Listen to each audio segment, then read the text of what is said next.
Amitabh Kant. Amitabh Kant ji, namaste. Jai Hind. Thank you very, very much for joining us. Such a pleasure to speak with you.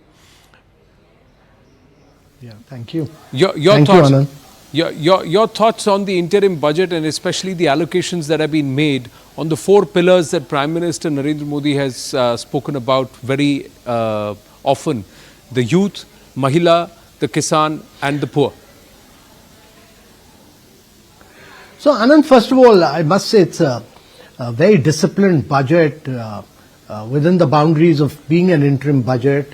It's fiscally very prudent, and the fact that it brings down the fiscal deficit to 5.1% and lays down the roadmap for bringing it down to 4.5% is quite remarkable to my mind, because this will reduce government's borrowing, it will bring down the interest rate and enable private sector to get money from the market at a much lower rate of interest.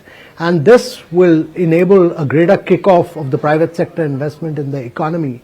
That is remarkable to my mind. And then the continued focus on capex expenditure to 3.4%.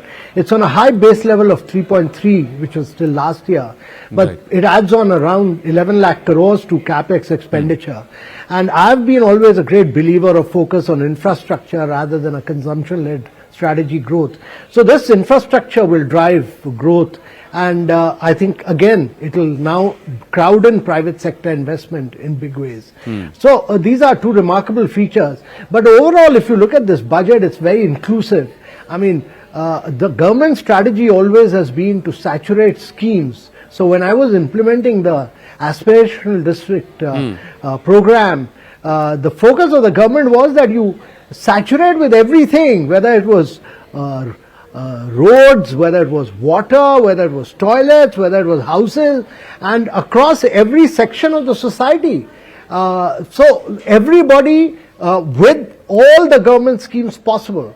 But the remarkable thing about this budget is this huge focus on women, youth, farmers, and those and the poor, and therefore the government focuses on growth with inclusivity. So inclusive growth is critical as India grows and expands into a $35 trillion economy by the time during the Amrit Kal period. It must have inclusive growth, and therefore this huge focus on these segments of the society and women in particular, the formalization of the economy and women taking leadership. And during G20, Prime Minister's focus was also on women-led development, where we were able to bring consensus amongst all countries. And therefore, this budget is path-breaking in many ways. The pressure of geopolitics, because the outlays as far as energy security and energy outflows is concerned, subsidies is concerned, has really ballooned.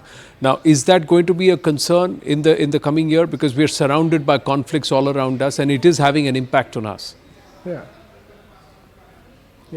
So there are several fault lines in the world. The Russia-Ukraine crisis, which is protracted. Then you have the Israel-Palestine crisis. The global supply chains are in a spin even now. And therefore, energy prices is a major issue. But the challenge for India is that it is pushing for green energy in a very big way.